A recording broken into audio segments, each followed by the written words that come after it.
most listeners' participation program. Talk Today. What's on your mind, Cayman? If you're ready to talk, we are ready to listen. Discussing current events and local news, community spotlights, hot topics, listener stories, cultural and historical discussions, environmental issues, fun and lighthearted topics, guest interviews. Cayman, basically anything you want to talk about, we are ready to listen. Here's your guest host. Coming up next on Talk Today, let's chat about the government's strong start. How do you feel about the job the new government is doing so far? Or you have something else on your mind? Hey, let's hear about it. Open the line next on Talk Today. Stay with me.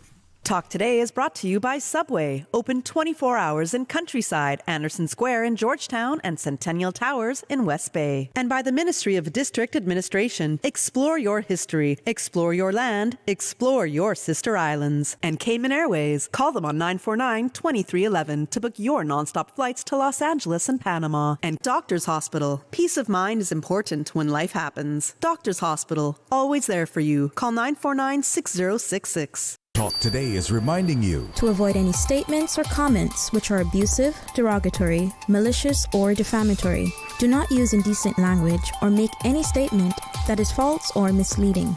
Call 1-800-534-8255, 949-6990, 949-8037, or WhatsApp us on 925-3261.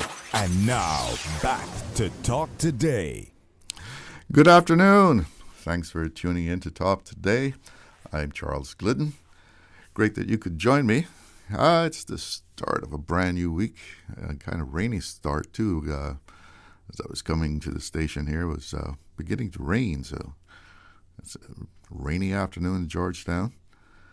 But boy, the weeks are flying by. August is almost over.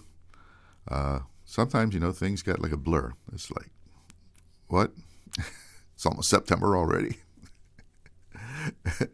But, thankfully, we've had a great summer, I think, so far, compared to last year, at least, and despite what, I hear about a spike in mosquitoes, or should I say mosquitoes, right? The mosquitoes getting bad. How are the mosquitoes treating you? Apparently, MRCU says the black salt marsh mosquitoes in particular have spiked up. Isn't that normal, though? Isn't that a normal thing for the rainy season? It rains and they come out from their hiding place in the mud and start picking at everybody. Actually, I can't say that I've really noticed an increase, but I guess you have to be out, around dusk, sunset time, when they're swarming. But they've been telling people about, you got to make sure you protect your pets because these mosquitoes carry heartworm. So you might want to make sure your cat and your dog are okay, whatever you have to do to protect them. Well, the Deputy Governor, the Honorable Franz Manderson, has announced his retirement. And today, in fact, just a short while ago, he held an all-staff virtual town hall addressing the staff of the civil service, reflecting on his decision to retire, talk about his journey in the service, and looking ahead to the future.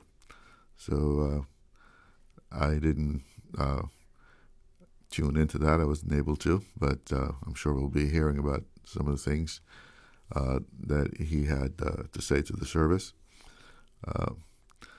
But here at Radio Cayman, we are saying farewell to one of our loved employees here. She's, I guess, kind of calling it a day.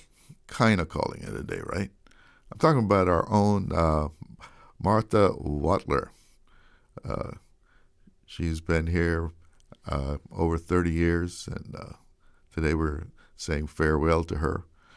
And actually, back when I was working here full-time back in the day, I used to do Children's Roundabout, Uncle Challo. And it was Martha that took that over when I left. And so she's had a long history here at Radio Cayman. And, we wish Martha all the best. Have a great retirement, Martha Watler. Everyone's going to miss you being around here. The motley crew of Radio Cayman will miss you. So it's, I guess, kind of a bittersweet thing when you say goodbye to someplace that you've been for so long a time. And turning a page and starting a new chapter in life. But that's the way it goes. And I'm sure she'll be doing some productive things in the time that she will find on her hands. So all the best, Martha. Well, the National Coalition for Caymanians Government has issued a report, and this is a report on their first 100 days in government, and they call it a strong start. And 100 days in the span of a government of in for 4 years, it's just a tiny fraction, really. But it was certainly nice that they have issued a written report which you can access online and read it for yourself. They've issued this report detailing out what has been accomplished under their watch for the first 100 days that they have been in office. And that's a good thing. And we'll go over it in a little while.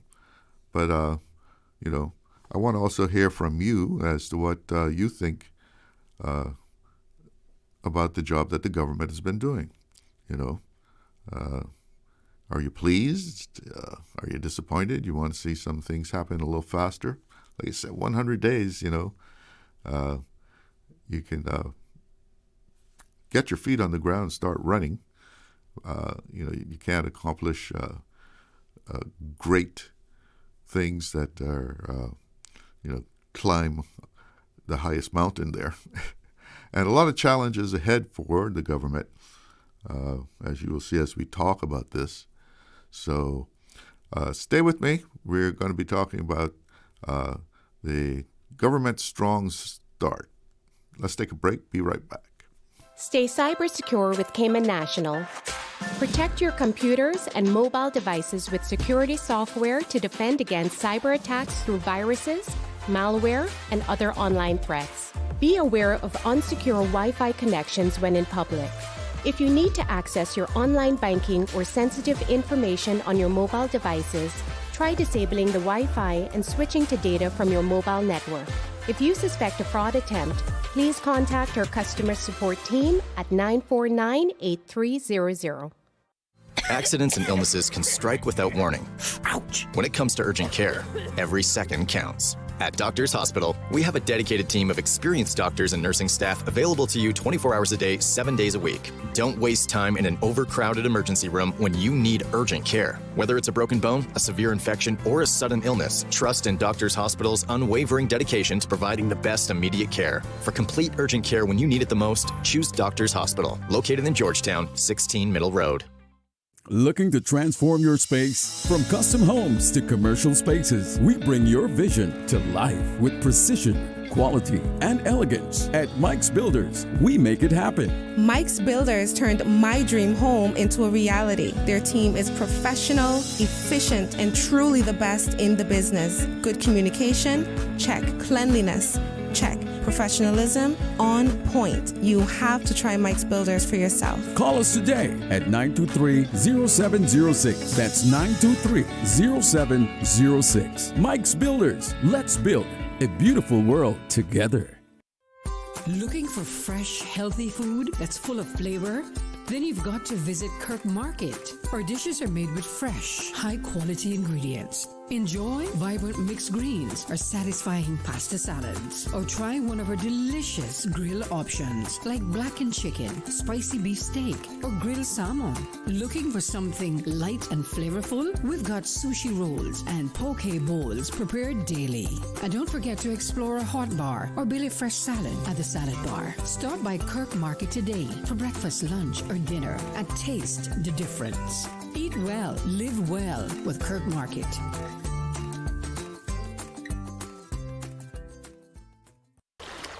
Wouldn't it have been grand if you had purchased land 30 years ago? It may not be 2020, but a perfect vision has never been more clear. Cayman Brac and Little Cayman, poised for growth with an eye on the future. Your land, your history, your future. Discover all that our sister islands have to offer.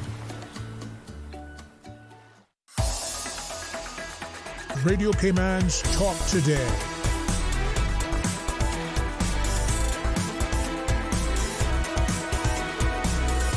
What is on your mind, Cayman? Welcome back to Talk Today. And we're going to take a look at this report from the government on their first 100 days in office. You can find it online too. You'll if you want the full thing, I think you have to download it. But they first took a look at the forecast operating deficit. If you remember, back in April this year, just before the elections, there was an issue, the pre-election economic and financial update that is required, and that kind of woke a lot of people up. Like, what? There's going to be a deficit? Yes, they were projecting a deficit by the end of the year. Operating deficit of $26.2 million. Debt balance would be $501.9 million. And the bank account balance is at $395 million. And that means that the government would be in compliance with 5 out of the 6 principles of responsible financial management. And they would fail to meet the requirement to achieve an operating surplus. So that apparently is still an issue that they have to deal with, from what I'm seeing here. And the factors that they say that contributed to this was projected revenues down by approximately $4 million compared to 2024 due to slower growth in certain income streams, and fiscal implications. Failure to achieve an operating surplus breaches one of the principles. Without corrective measures, projected deficit will persist in 2025 and into 2026. And they had higher expenditure, personnel cost. There was outputs from statutory authorities and government companies, enhanced educational services, stronger financial sector regulation, transfer payments. They might have recalled there was an increase in monthly benefits from $1,250 to $1,500 for those getting benefits monthly, and a number of other things that has contributed to the higher expenditure. And in order to regain full compliance with the principles, deliberate actions were required, which include reviewing revenue enhancement measures and re-examining operating and capital expenditure plans to identify reductions. And a finance committee meeting was held in June to specifically pursue all of this. The finance committee meeting was convened to seek additional funding for financial assistance to Caymanians, and that added up to over $14 million, almost 14 and a half actually. Medical care for indigents, that was $8.25 million. Tertiary care for indigents and seafarers in the amount of $20.5 million. So those were some additional funds that had to be sought. And a note in here says that the Minister for Finance made it clear to Finance Committee that further supplementary expenditure funding will be needed in September. So what those funds would just take us through to September for those items, and they'll be back to get further expenditure, more funding for the expenditure in September. And the report goes through section by section there. You have the cabinet office, which I'm not going to delve too much into that as far as achievements. I mean, they did a lot of stuff. The list is long. A lot of functionary things. The King's birthday parade, etc. Some other items that they supported, different events and conferences and such. In the portfolio of the civil service, they list as it has like top three, what they consider like top three achievements, I guess. Amended legislation to introduce term limits for non-Caymanian civil servants. Progressed amendments to disciplinary regulations through caucus, and onboarded 165 summer interns. And they celebrated the graduation of the first civil service scholarship recipient and provided professional training in change management and project management to 38 civil servants through the Office of the Deputy Governor's Strategic Reform Implementation Unit. Moving on to the Ministry of Finance and Economic Development. They have as their featured achievements here 1 million plus in duty waivers for first and second time Caymanian buyers. It's just home or property buyers, I would think that means, Caymanian buyers. Implement cost control measures to reduce the 2025 deficit. Advance outcomes-based budgeting to modernize fiscal framework. So I'm sure that waiver for first and second time Caymanian buyers of property or homes, that helped a lot of people. Let's see, they processed 69 applications for import and stamp duty waivers totaling 1 million, with the majority of waivers being to the benefit of first and second time Caymanian property owners. So 69 applications were approved, waiving the stamp duty on that. And they prepared and published the government's unaudited quarterly financial report for the 6-month period ending the 30th of June. And you remember that actually said that there was a surplus at the time. But how much that will help toward the projected deficit down in December, I guess, remains to be seen.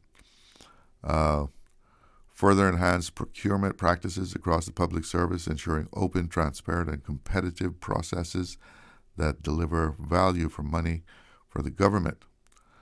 And publish a series of economic reports immediate expenditure control initiatives, and revenue enhancement opportunities. In July 2025, the Ministry of Finance issued a memo for the government to take immediate expenditure control initiatives in order to mitigate a further deterioration of the forecast deficit, preserve fiscal stability, and return to prudent fiscal management.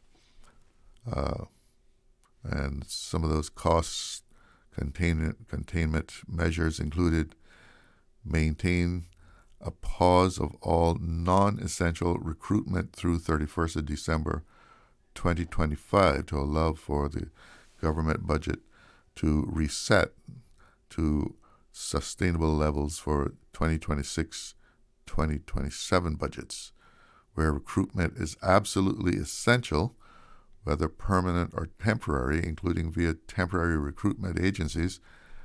Requests should continue to go via the Deputy Governor in accordance with current guidance from the portfolio of the Civil Service. Reduce spend on supplies and consumables. Where possible, reduce expenditure for outputs from statutory authorities and government companies by at least 4%. Reduce expenditure for outputs for non-governmental supplies by at least 5%, reduce expenditure for transfer payments by at least 15% of forecast expenditure, and prioritize, suspend, or defer capital projects not yet contractually committed to ensure capital expenditure and investment yield and reductions of a minimum of $50 million. So that forecast expenditure does not exceed $102 million for 2025. So those are some of the actions that the government has taken to try and deal with the forecasted deficit. You can see they're trying to cut back there in certain areas. And Ministry of Education and Training, they highlighted launched future campaign inspiring Caymanians to become teachers. We need more Caymanian teachers for sure. Led 2025 summer school with English, maths, group work, and STEM activities. Processed 700 plus registrations for 2025-26, securing places for all Caymanian applicants. Well, I guess that's what you're supposed to do, right? What would happen if they didn't have space for Caymanian children in school? Let's see what else. The Ministry of Education placed all Caymanian graduates who recently completed education-related degrees into roles within the education system. This was made possible through the existing moratorium process, allowing for placement without open competition. Launched a year-long professional development series aimed at enhancing leadership capacity in private schools. Workshops designed to align school leadership practices with international and the Office of Education Standards, with particular focus on strategic school improvement. Introduced the internationally recognized Hidden Disabilities Sunflower Initiative to the Cayman Islands, a collaboration between the Sunrise Adult Training Center and the Sunrise Caring Association.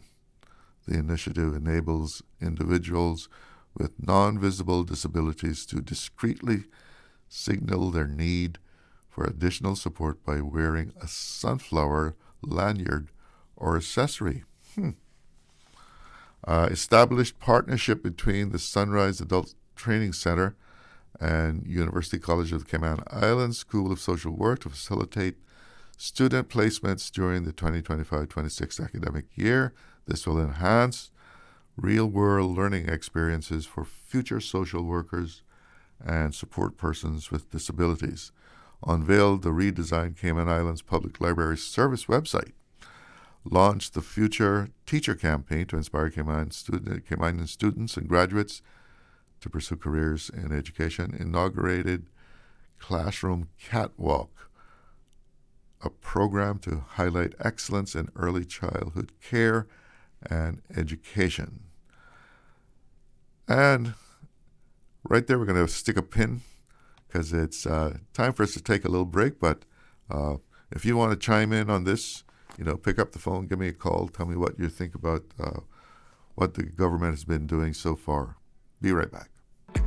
Shipping to the Cayman Islands is fast, reliable, and seamless thanks to Cayman Airways Cargo. Need it faster than ocean freight? Cayman Airways Cargo offers multiple cargo flights to Grand Cayman from Miami weekly, so your packages, whether big, small, or in between, will arrive in no time. You can even use a Cayman Airways Cargo US address for your online shopping. Cayman Airways Cargo is also the only carrier providing air freight services for Cayman Brac and Little Cayman. Contact us today and see why Cayman Airways Cargo was voted as Cayman's best cargo and logistics company in the Best of Cayman Awards. For details, visit caymanairways.com/cargo. Did you know that Doctors Hospital provides urgent care services 24 hours a day, 7 days a week? And Doctors Hospital's urgent care physicians have access to the most advanced MRI and CT imaging in the Caribbean, providing reliable diagnostics when you need it most. When you need quality urgent care for an illness or injury, Doctors Hospital is here for you 24/7. Whether it's a migraine, chest or abdominal pain, shortness of breath, broken bones, or another urgent need, Doctors Hospital at the top of Walker's Road. Urgent care right now. Stay cyber secure with Cayman National. Here are a few tips that will benefit you. Ensure to log out completely when you finish any online banking activities. Be aware of phishing attempts and only click links from trusted sources that are sent from your device through emails and messages. Remember, Cayman National will never ask you for your credentials. If you suspect a fraud attempt or that your account has been compromised, please immediately contact our customer support team at 949-8300.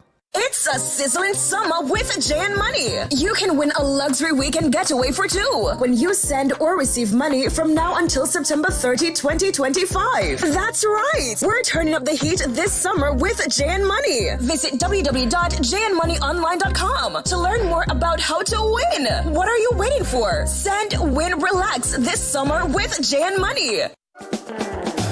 Attention families, the countdown to school begins now, and the Pursuit of Excellence Foundation presents the annual Ready, Set, Learn Back to School event. Join us on Saturday, August 23rd in Grand Cayman at the Lion Center at 2 o'clock to 5 o'clock, and Sunday, August 24th in Cayman Brac at the Ashton Rutty Center, also at 2 o'clock to 5 o'clock, as we give back to students across the Cayman Islands with free school supplies, resources, light refreshments, games, surprises, and a whole lot of encouragement for the year ahead. It's more than a giveaway. It's a celebration of our future. Big thanks to our sponsors and volunteers for making this possible. Ready, set, learn, because every child deserves a strong start. Radio Cayman's Talk Today.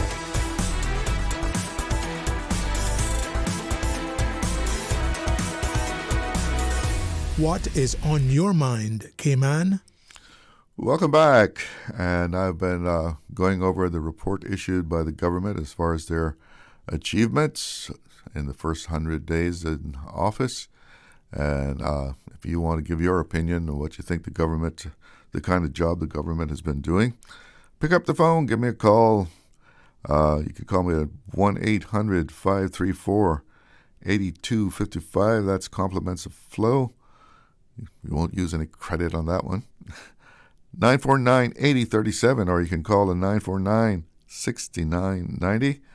Or if you prefer WhatsApp, the WhatsApp number is 925-3261. 925-3261, that's WhatsApp.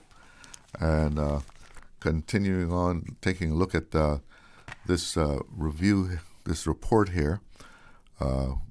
We reached the Ministry of Health, Environment, and Sustainability, and they're featuring their accomplishments. The three that they have put up at the top here: reappointed the National Conservation Council with 9 island-wide and technical appointees. They've advanced marine laws, draft approved to limit non-Caymanian harvesting. That's the fishing thing, remember, that we talked about. They used the word harvesting. Launched digital transformation with online health insurance termination reporting. And supported youth mental health engagement through the Summer Seas campaign, providing safe spaces and promoting well-being and access to mental health services and resources. That is certainly needed. As we all have probably heard about, the mental health issue among young people. And, when you're young, you have a lot, sometimes doubt about yourself and where you're going. And young people need to be supported. Form the Poinciana Mental Health Advisory Council, governance body to ensure clinical oversight and community responsive at the Poinciana Rehabilitation Center. I think they're meeting and functioning already. Completed the first phase of the trainee psychiatric nursing assistant program, building local mental health workforce capacity. Updated controlled drug regulations, expanding the Misuse of Drugs Act to include new substances such as fentanyl and analogs. The earned regional recognition for energy efficiency, winning Best Energy Efficiency Project at the Caribbean Renewable Energy Forum. Reappointed the Conservation Board. Well, that's listed quite far down here. We've covered that. So, led cross-agency institutional planning, aligning departmental priorities and identifying roadblocks through early engagement, and advanced standalone environmental health legislation with Cabinet approving draft instructions. And the Ministry of Financial Services and Commerce, ministry highlights further bolstering the Cayman Islands' ability to counter illicit finance locally and globally by consolidating responsibility for the country's strategic approach, interagency coordination, stakeholder engagement, and operational support into the new Office for Strategic Action on Illicit Finance. And let me take a call. Someone's on the line. Good afternoon. You're on the Air with Talk today. Good afternoon to you, Jello. Yes. How are you doing? That's fine. Thank you, sir. I'm not going to try to rate any performance of the government, anything like that, but I just speak up about a few things. First of all, we say we've got the same thing, I guess you were just talking about, with beefing up with a new office and so forth. We know we have a lot of commissions and councils formed, and every now and then we form a new council, that we add the members to a council, to a commission. We institute new commissions into something and report back to parts of the government on certain issues. And you mean like committees to study something? We don't have any shortage of those aspects. The committees and consultations. Committees. Form committees, I'm saying commissions, committees. Yes. And if you look at this, over 100,000 businesses registered businesses, companies. Yeah, I think they're more like companies rather than businesses, yes, I guess. Companies, yes. This is what I'm saying. That amounts to more than one per person in Cayman. Now, that doesn't include businesses that perform daily things here, I guess, or carry out daily business with customer. Yeah, that servicing they're active businesses. They're active supermarkets and etc. and repair businesses for air conditioning, plumbing, auto mechanics, other things, and say many other businesses, as we know, it's a service industry really. Here we don't really manufacture that much at all. 2,000 cases of beer that we export. I'm talking about export things, because if you're not exporting, then the money isn't coming in from those businesses. It's being spent locally and so forth, but you have to earn some money from abroad if you're manufacturing. But our economy is based mostly on service. Yeah. Servicing, definitely. Even if you think of the lawyers and accountants, all service that get humongous salaries handling these 100,000 registered companies, more, then that is service. It's service, really. Yeah, we have a service economy. We're strictly almost a service economy. Therefore, our taxation system is mostly a consumption-based system, consumption-based. So I've often said, and I guess everyone knows by now, that I don't think that can work forever. And we see where it definitely produces problems. We've got where we have too many cars here, and we depend on the duties. You can call it taxes, but people are afraid of that word, but it's the same thing.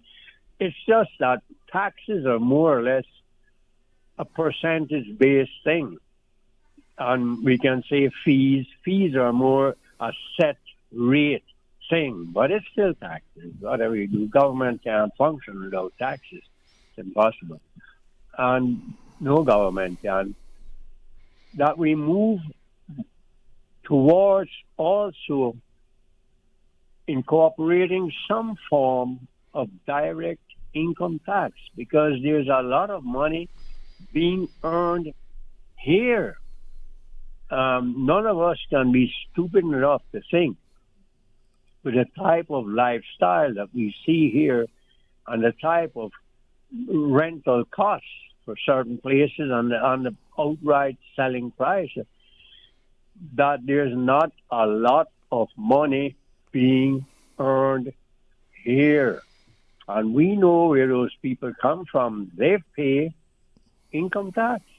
They might fool some, but they don't fool those of us who live abroad and know that they pay income tax. And some of the big businesses, as we know, pay corporate tax, which is hundreds of billions of dollars, like a place like the United States.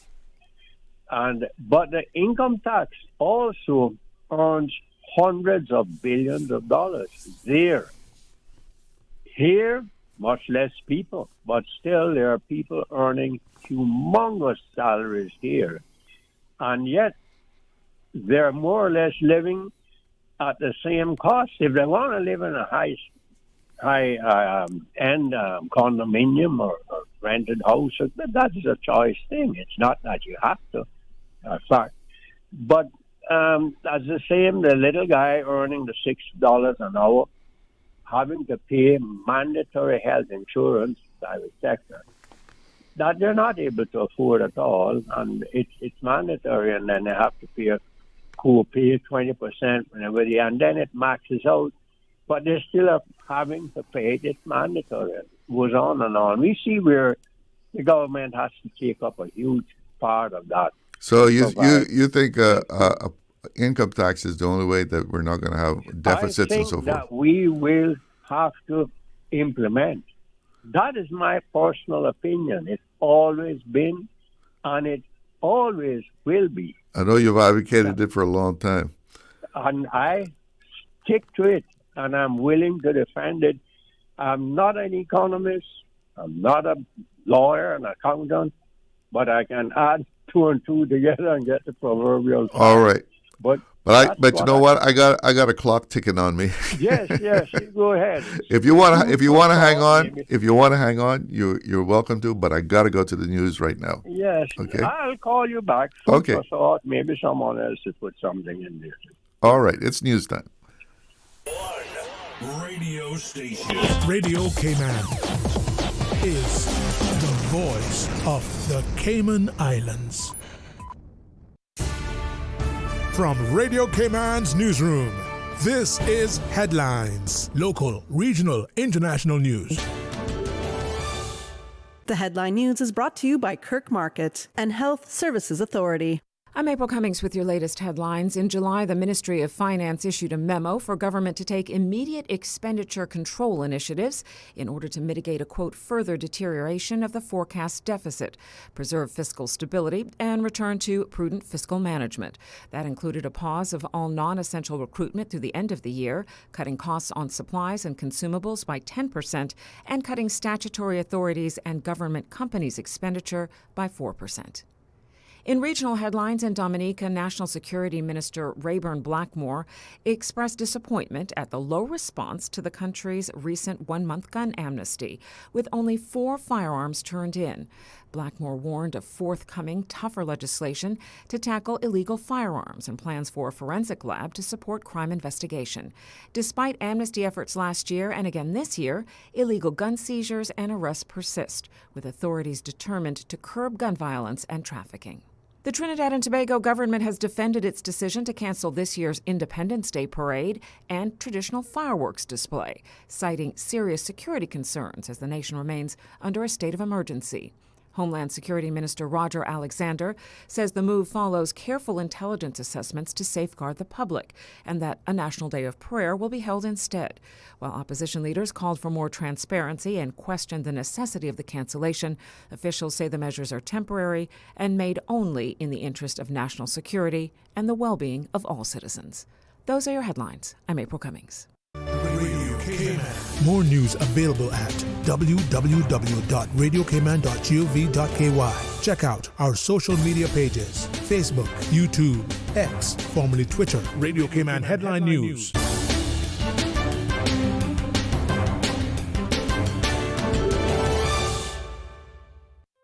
Looking for fresh, healthy food that's full of flavor?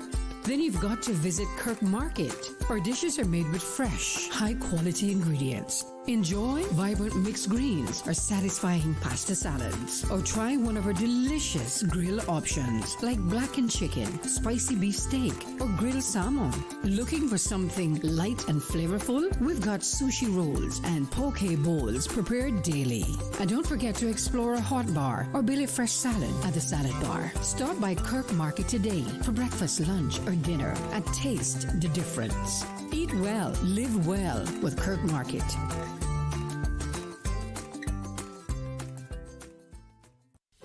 Do you have a healthcare question but not sure who to ask?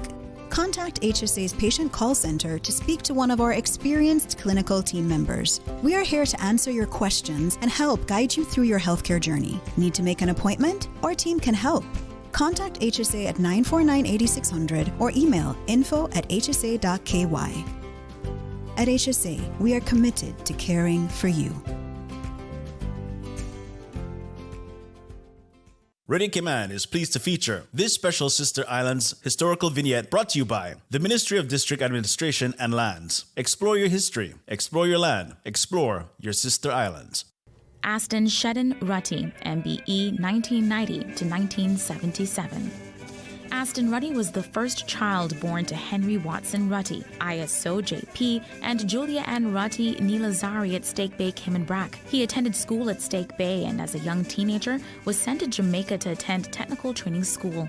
On his return, he worked for his father, who was collector of customs for Cayman Brac and Little Cayman. He eventually became the Sister Islands' first district commissioner. Mr. Rutty was married to Ruth Merrin in 1931 and the couple had 4 children. Mr. Rutty is best remembered for his dedication and diligent work to rebuild the sister islands in the aftermath of the 1932 hurricane. He was involved in the construction of roads, the airport, government buildings, and much of the infrastructure of the sister islands. He served as an immigration and customs officer, as a judge, and after retiring from government in 1960 as a law agent. The Civic Center on the Bluff was named in his honor. Aston Shedden Rutty. Radio Cayman is pleased to feature this special Sister Islands historical vignette brought to you by the Ministry of District Administration and Lands. Explore your history, explore your land, explore your sister islands. Explore your history, explore your land, explore your sister islands, the ultimate staycation experience. Your culture, your freedom, the land that time forgot isn't gone. It's your sister islands. Discover all that our sister islands have to offer. Radio Cayman's Talk Today.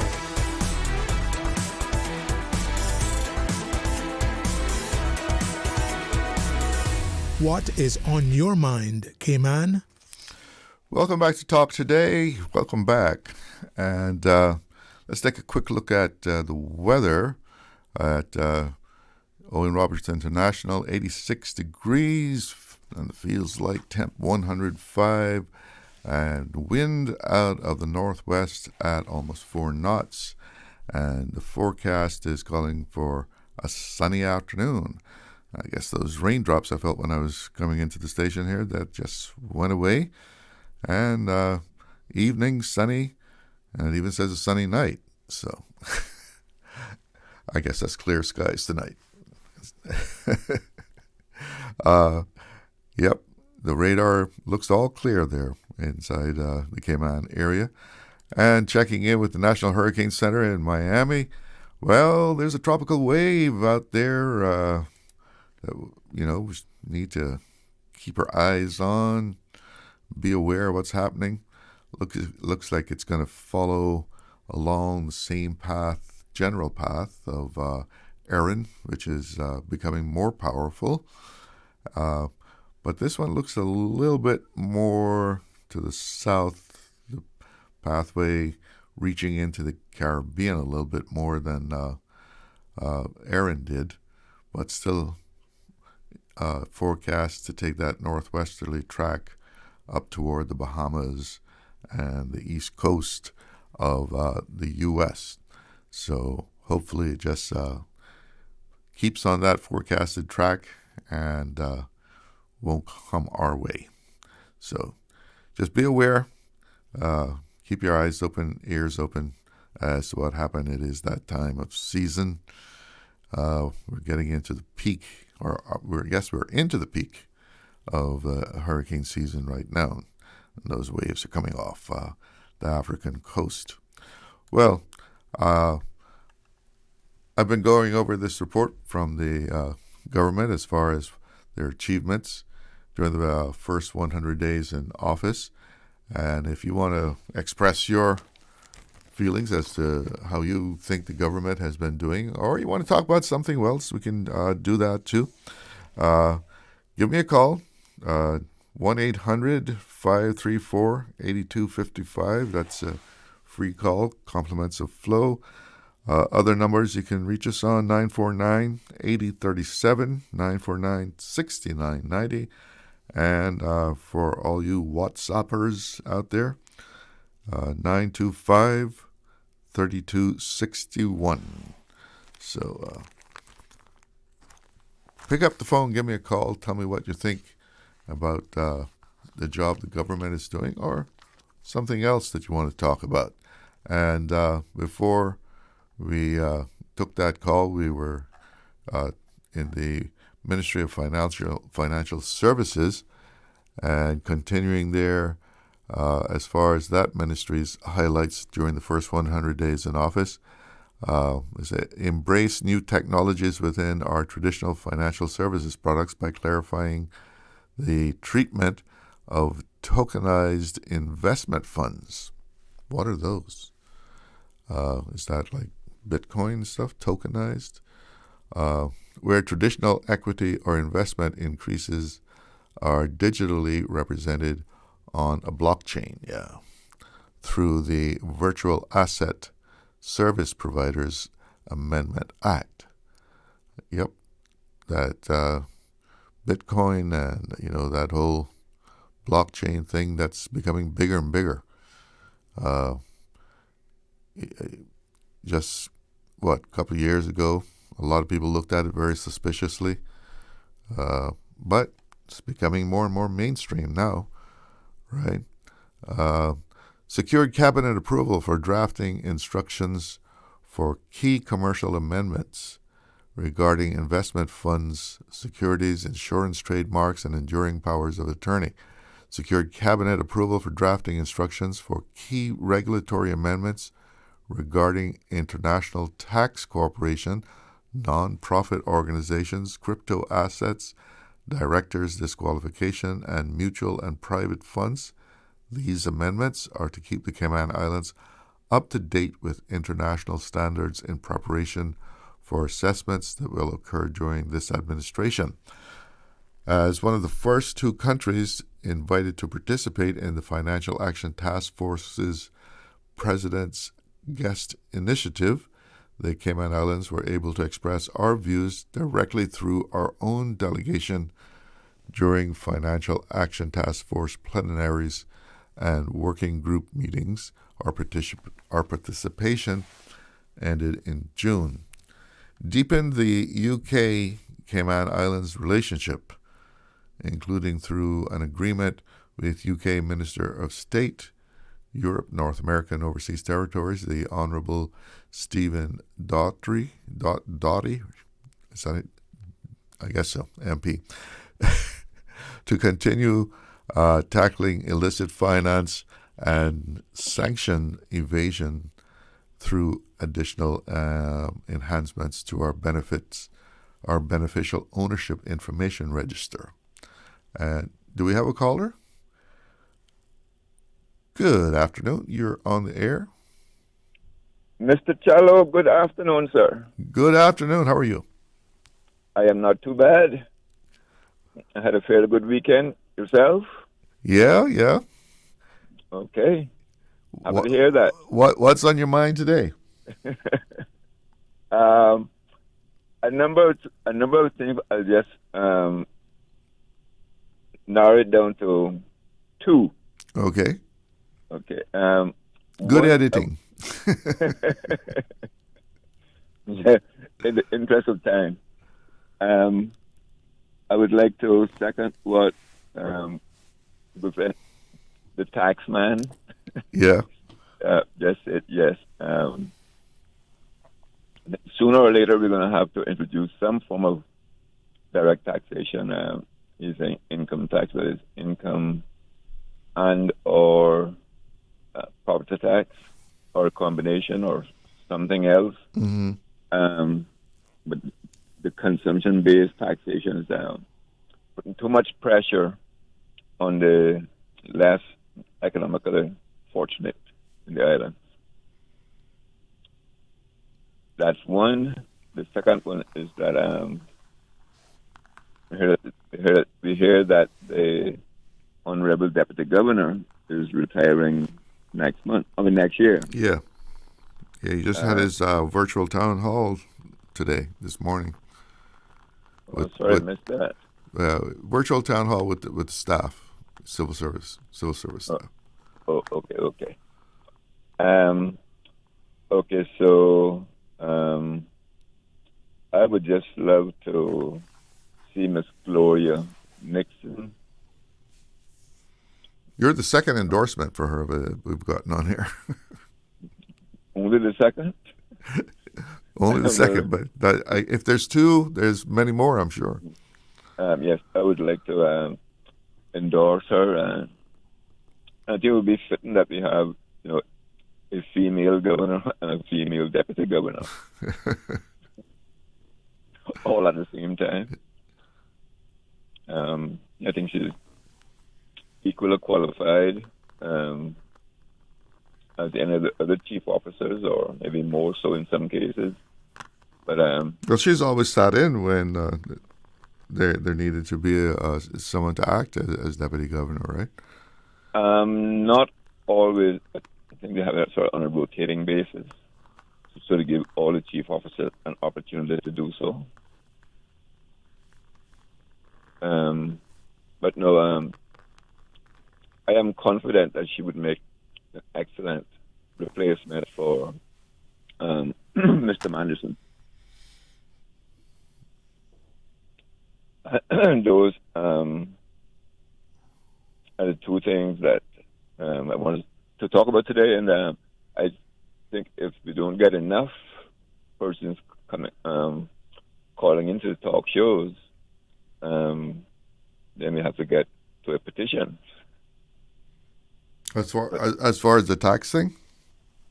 Well, maybe before the taxing, but I was primarily talking about Miss Maxfield. Oh. Yeah. You think the civil service would react to a petition? No, but I think the public would.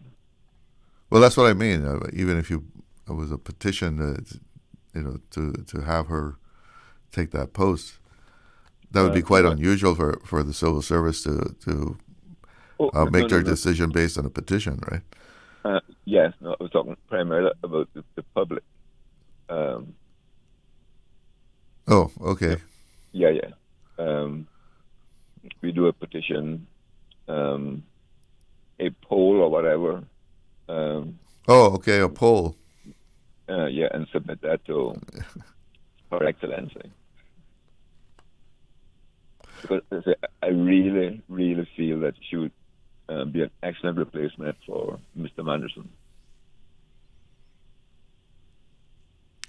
Now, going back to your theory about the some kind of direct taxation, I remember donkey years ago, there was some theory that was floated that if the population of Cayman reached or went over 100,000, that you would have to have some kind of direct taxation in order for the government to effectively provide the services that a government needs to provide to people.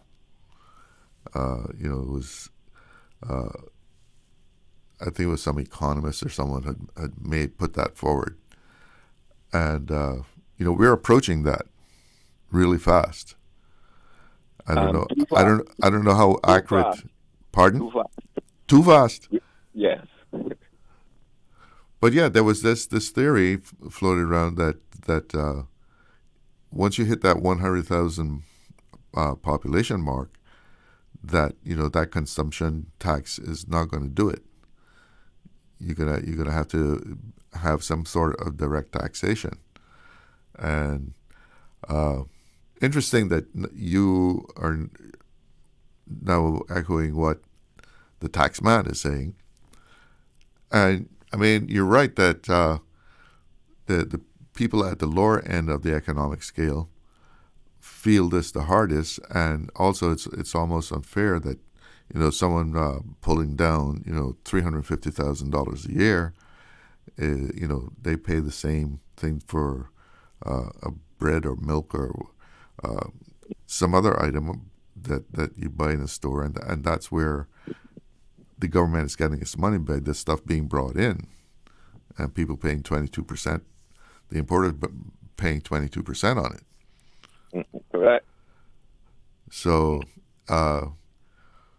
we'll see. I mean, I've heard other people talking about that some other means of raising funds has to be put in place also.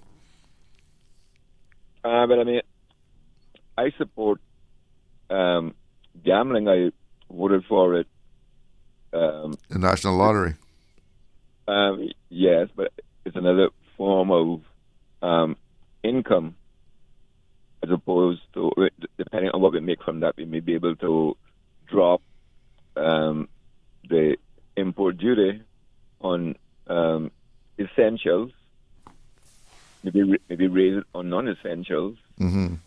I mean, for example, I know in Canada they have what they call, I think, is a sin tax. Yes, sin tax. Cigarettes, that sort of thing. Correct.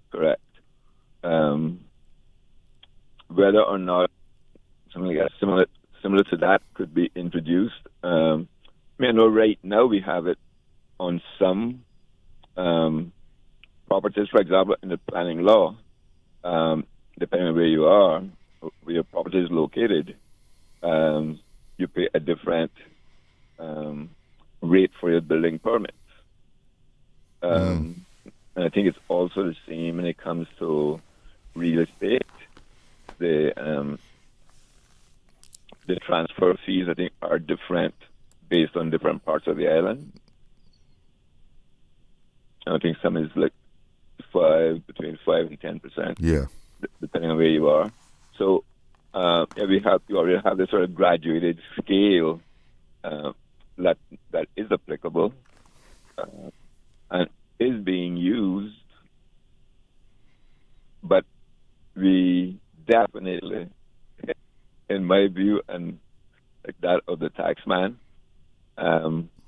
we definitely need to examine the pressures that we are putting on, let's say, the less economically fortunate, those in the lower economic strata, because someone making $6-8 an hour, there's no way that they're going to be able to, offer their offspring a sort of reasonable chance of getting out of that lower economic strata, unless by some fortunate means they're allowed to maybe get a better education and slowly move up. Break the cycle. Break the cycle. Yeah. Well, listen. Thanks for the call. I got a couple of callers on the line that I got to get to. But I hope they support my two thoughts. Okay. All right. Okay, Chalo. You have a good one. And to you, man. Bye for now. Let's take another call. Good afternoon. You're on the air with Talk Today. Hello? Yeah, Chalo, how you doing, man? I'm fine. Yourself? Yeah, man, I'm giving God thanks for another day, I said, Chalo, speaking of mental health, uh-huh. Every time I hear that word, man, I flash back to my boyhood days. I grew up with that in my family, Yeah. My father and my uncle. Yeah, sometimes it comes back to me, man, especially when I hear that name, I was at the hospital a few days ago having something done down there. And me and the doctor was talking about mental health. The doctor, he said to me, he said, Robert, when that's gone, it's gone, You won't get that back. You will never be the same person again. And maybe you'll always be reminded of it by other people. As a madman, in the community, people will call you that. So you will never be the same again once you're diagnosed like that. Hey, man, you got that label on you, right? Yeah, man. No, I got a problem. Here, man. I want to run it by you, They said we had some patients abroad. Mm-hmm. And thank God we got somewhere that we could bring them home. But I don't feel like it's a Cayman staff in that facility. So therefore, they'll probably be going through the same kind of treatment again. When you say the same kind of treatment, what do you mean? Well, not good treatment. Well, I'm sure that we've selected the best people that we can. Well, like I say, the best people that would be to run that facility would be Caymanians, manage that facility. I don't think. But the problem you run into there is finding those Caymanians to do it. Yeah, well, that's a problem again. But what I'm saying is that these are sick people, And maybe they still have that fear with them that you could do them anything, and they're not going to talk about it. They'll probably laugh with you, you know. So it is a concern for me, though. I really don't like that setup at all, you know. But I can't do nothing with it, What, so I'll have to accept it. That foreign people would be taking care of them? Yeah, I don't like it. I don't like it, man. But like I say, I can't do nothing about it, so I'll have to accept it, you know. So, anyway, I heard from my friend Cletus in West Bay. Yeah. I'm with you, my brethren. We got support Gloria McField to take over from Frank Madison.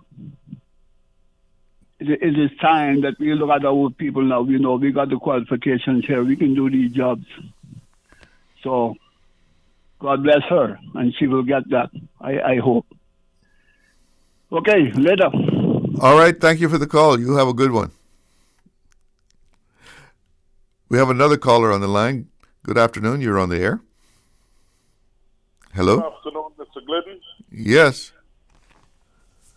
I like the talk that I hear from our people in support of Miss Gloria McField Nixon. Of course,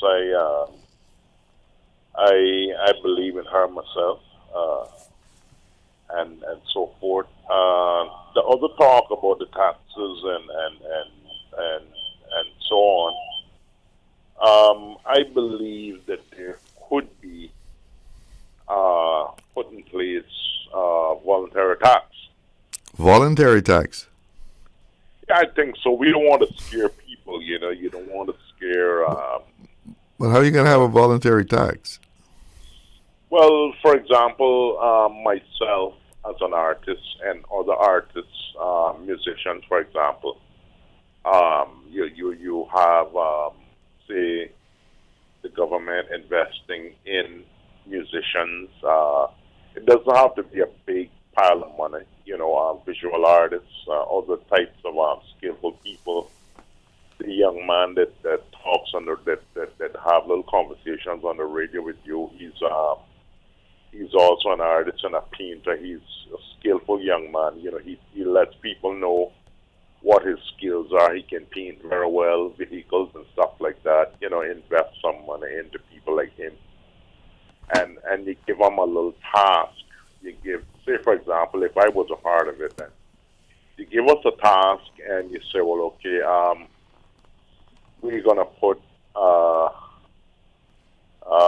say, for example, $5,000 with, you know, toward their little business then, and you give them a certain amount of time to make the money back.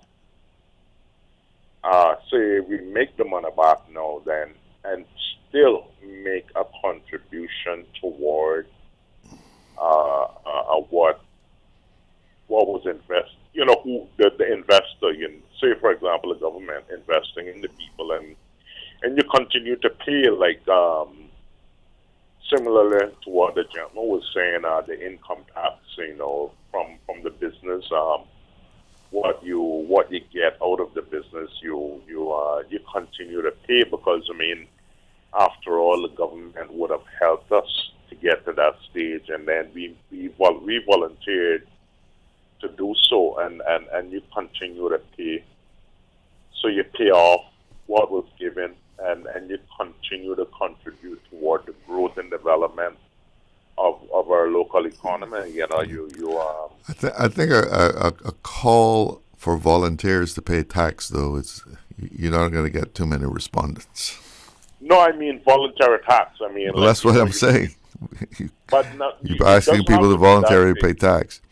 Yeah, it doesn't have to be that way, but I mean, you know, I don't like the word taxes myself, but I mean, if the government were to help me to get a certain stage and I pay them back, I wouldn't mind, continuing to pay them a certain amount of money, whether it be monthly or so forth. Okay. You know, and you contribute toward your economy's growth. Well, listen, it's 1:30, and that means I got to take a break. Okay. Okay, sir. Thank you for the call. Be right back. Accidents and illnesses can strike without warning. Ouch! When it comes to urgent care, every second counts. At Doctors Hospital, we have a dedicated team of experienced doctors and nursing staff available to you 24 hours a day, 7 days a week. Don't waste time in an overcrowded emergency room when you need urgent care. Whether it's a broken bone, a severe infection, or a sudden illness, trust in Doctors Hospital's unwavering dedication to providing the best immediate care. For complete urgent care when you need it the most, choose Doctors Hospital, located in Georgetown, 16 Middle Road. There's something new at Subway. Indulge your taste buds with our new barbecue pork rib sandwich tender. Smoky pork ribs smothered in sweet and tangy barbecue sauce, built just the way you like it. It's bold, rich, and seriously satisfying. But hurry, it's here for a limited time only. Order now on the Subway Cayman Islands app for quick in-store pickup, or get it delivered with Bento or Let's Eat. The all-new barbecue pork rib sandwich, only at Subway. Subway. Eat fresh. Yummy. Shipping to the Cayman Islands is fast, reliable, and seamless thanks to Cayman Airways Cargo. Need it faster than ocean freight? Cayman Airways Cargo offers multiple cargo flights to Grand Cayman from Miami weekly, so your packages, whether big, small, or in between, will arrive in no time. You can even use a Cayman Airways Cargo US address for your online shopping. Cayman Airways Cargo is also the only carrier providing air freight services for Cayman Brac and Little Cayman. Contact us today and see why Cayman Airways Cargo was voted as Cayman's best cargo and logistics company in the Best of Cayman Awards. For details, visit CaymanAirways.com/cargo. Now, more than ever, supporting your immune system is crucial to helping your body fight off illnesses like the common cold, the flu, and COVID-19. At Valley Med Pharmacy on Walkers Road and in Buttontown, we carry all the essential vitamins and minerals to help support your immune system and improve your overall health. Some of our top immunity support picks are vitamin C, vitamin D, zinc, elderberry, and quercetin, or the popular 7-in-1 immunity support. Our pharmacists are always on hand to help guide you and answer any questions. Visit Valley Med Pharmacy on Walkers Road or Buttontown. Live happy, live healthy with Valley Med Pharmacy. Hey man, it's time to move. Lace up those sneakers and join the Alzheimer's and Dementia Association of the Cayman Islands on Sunday, September 7th at Kamana Bay for the World Walks Against Dementia 2025 5K Run Walk. Be part of something big, a global movement spanning 61 countries, and the walk and run together to raise awareness and support for people living with dementia, their families, and caregivers. One day, one cause, one powerful step at a time. Register now at Race Caribbean or download the form at adacayman.ky. Adults are $25 and children 17 and under or $10. Let's walk for those who can't. Let's walk for change. Let's walk against dementia. ADACI. Together, we're making a difference. Radio Cayman's Talk Today.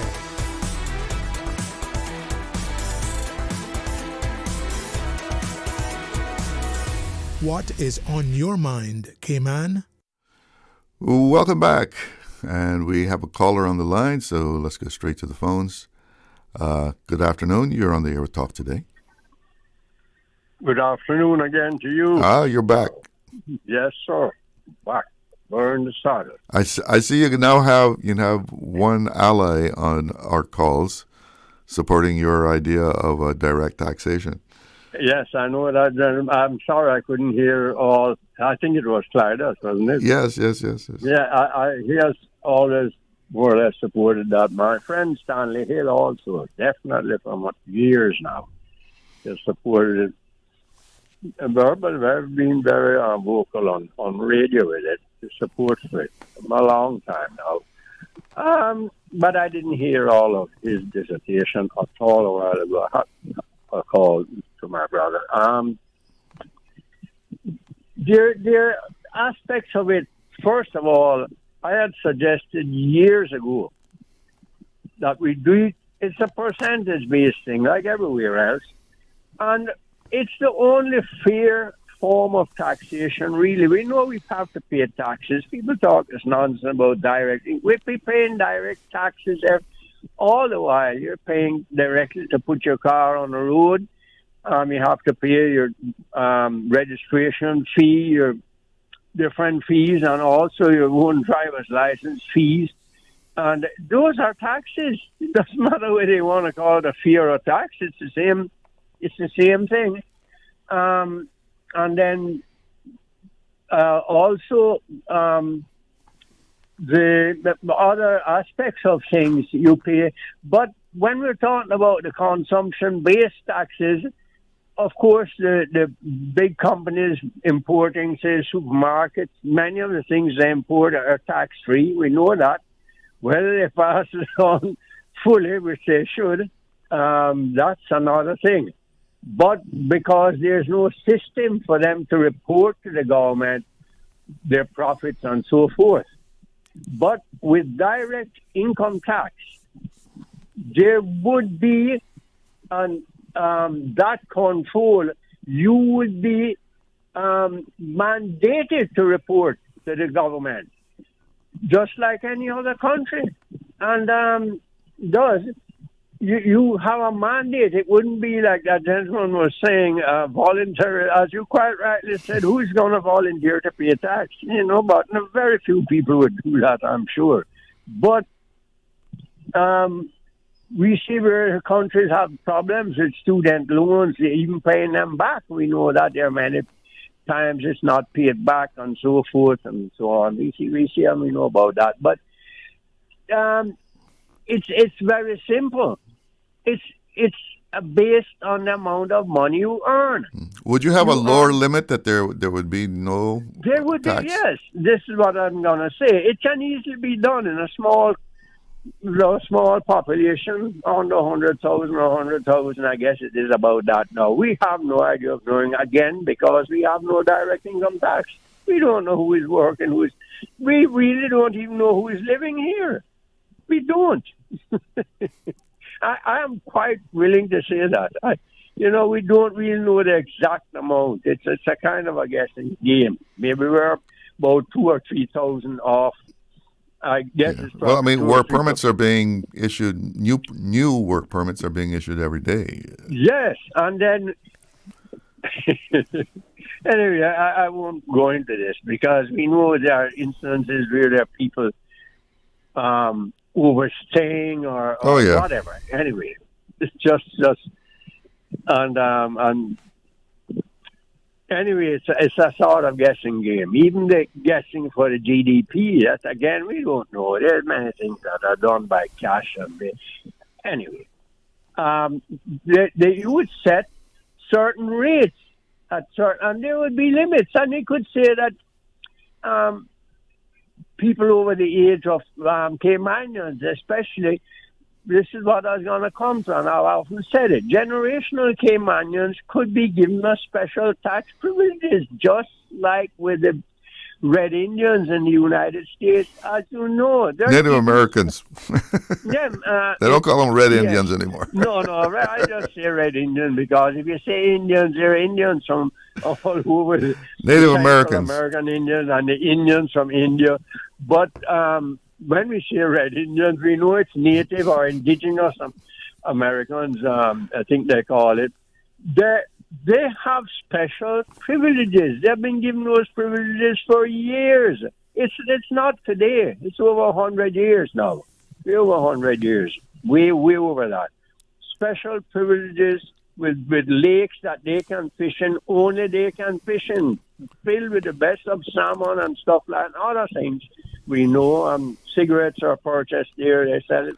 And it's marked on it. Yeah, some of them have gambling. They have gambling on the reservation. Casinos. Others can't have it. Is that the one in Florida? Isn't it like that in Florida? The Seminole? Indians? In Florida there too. And they're big money makers. I mean, humongous money makers. They're hotels really too. Well, the thing is, we can do that here also. We could have that. It's easy. The population is small, and we can have special privileges for Cayman, special privileges for elder people. As it goes on, it's rated a system where if you're not earning it, you pay according to what you earn. That's the beauty with direct income. Income. People are leaving out that word. They say direct taxation. That's different. Income tax. Direct. it's coming from your salaries and so forth. And the more you make, the more you pay. The more you pay. And or that's the way it's supposed to be anyway. But yes, but it would have to be that way mandated. There's no voluntary thing about that. You pay or up she roads. Now, it can be done. I suggested long ago, 3.5% for health insurance or for health care, nationalized health system. Yeah. Those who want to pay insurance, they still have the privilege of doing it, as it is with Canada, Europe, so forth. You can have health if you want to do that, and you can afford it. Insurance has gone crazy in this place. Private insurance. Here, they simply cannot afford it. I mean, no, that's a big thing with a little man here. And 2.5% maybe to that, 3.5% to education, and the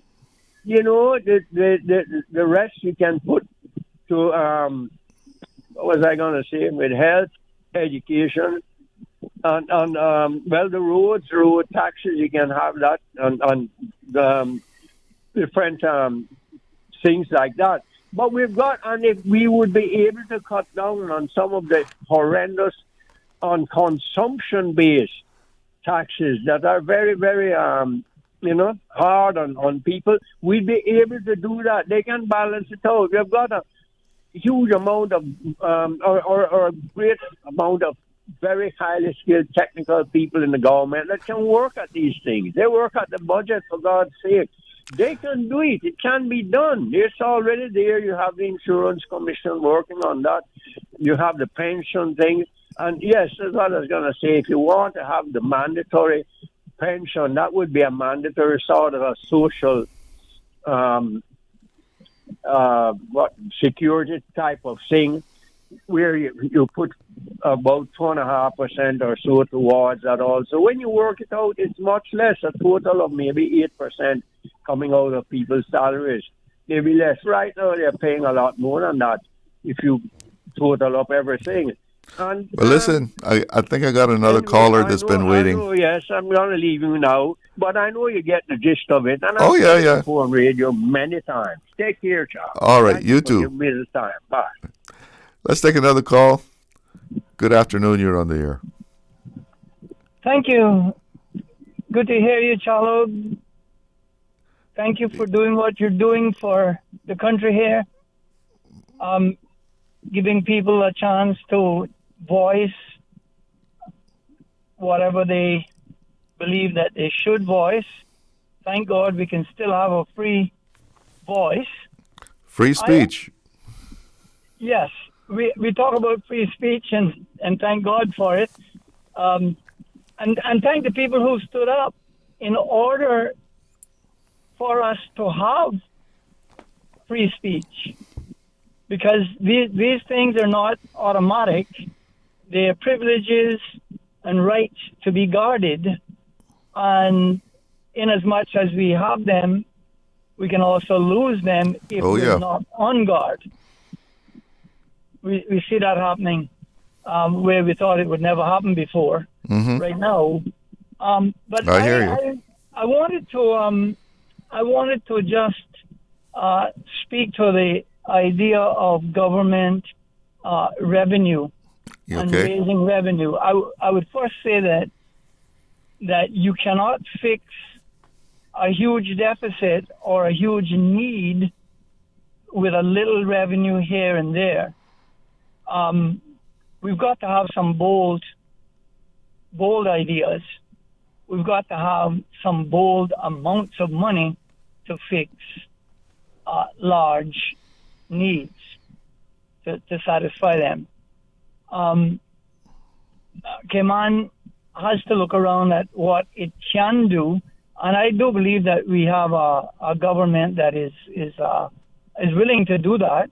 I've written to the Premier before he was Premier, actually, pointing out a few mathematical facts. First of all, few, if any of us, understand anything at all about what a large number like $1 trillion is. But it's kind of hard to even imagine it, right? Yeah. Even the best of us, even the mathematicians among us, not going to have a very good handle on what a trillion is. So I asked my 16-year-old grandson, I said, how many millions are there in a trillion? And within about 3 seconds, Zion gave me an answer. It's a million. So it takes a million millions to make 1 trillion. Now we understand that there's a lot of financial transactions going on in and through these islands because we've set up the platforms and put in place the laws and regulations to allow people to do that kind of business and transactions here. And there's a lot of money being paid in the financial industry. Paid to individuals. Say that again?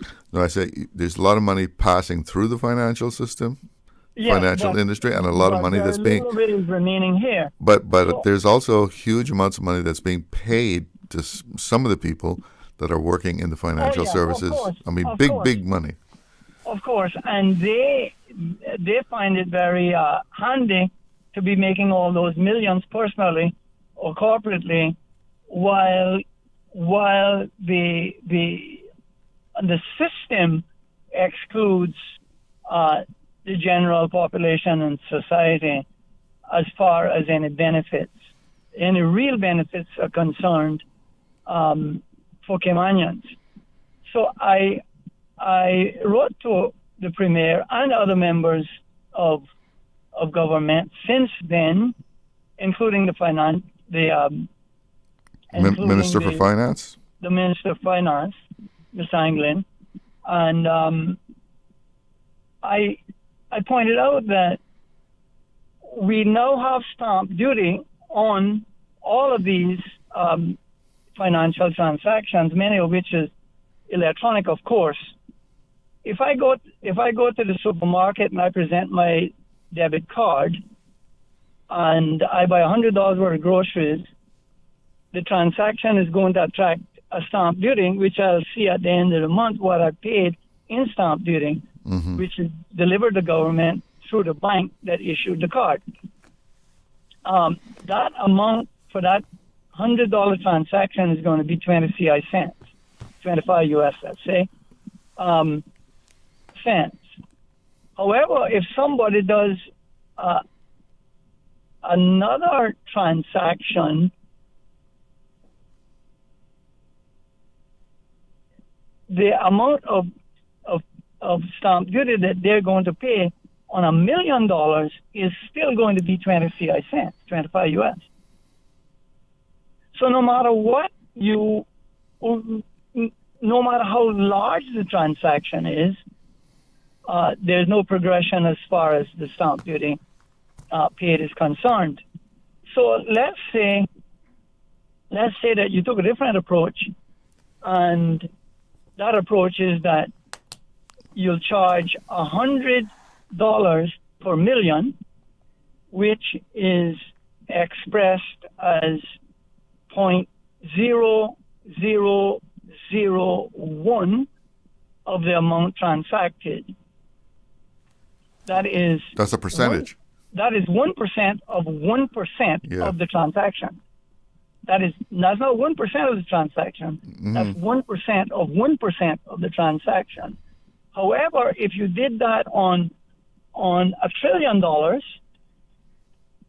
which I understand is a whole lot more than 1 trillion that transacted around this place, you would wind up having raised revenue of $100 million because there's a million in every trillion.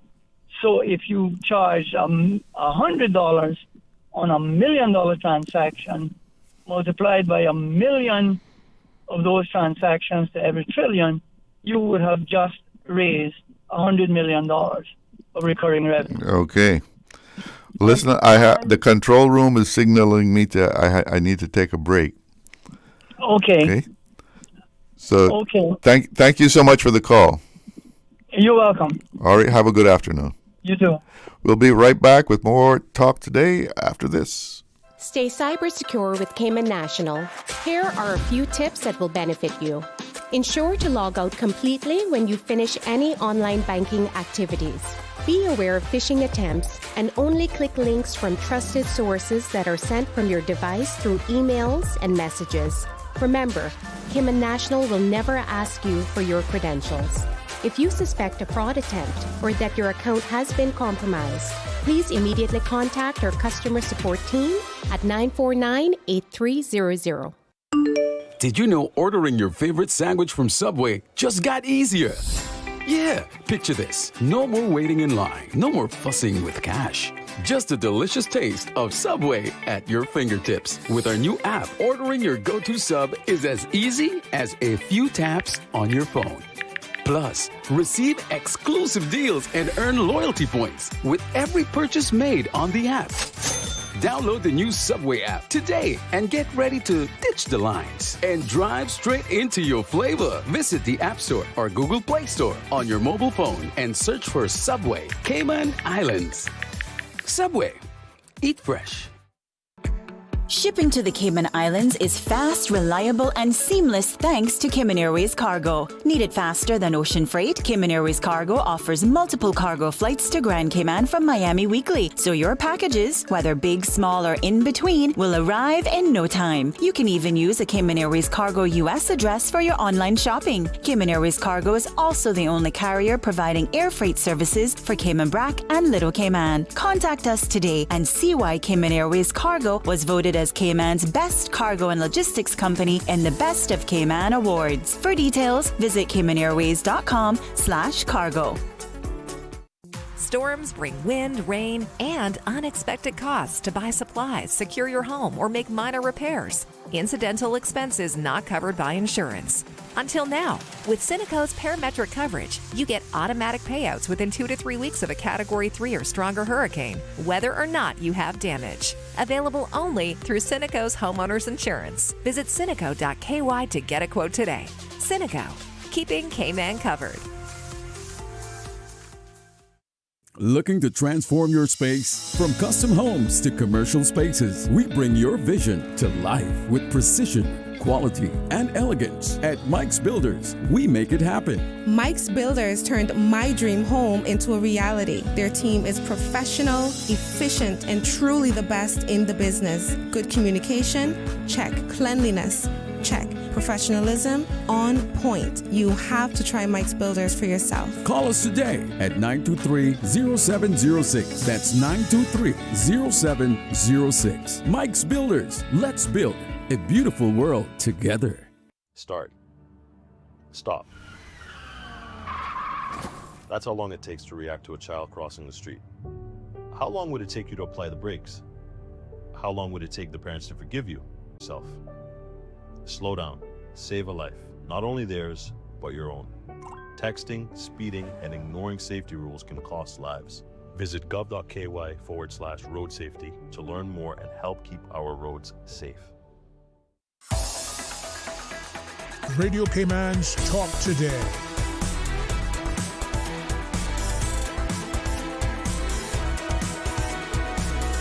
What is on your mind, Cayman?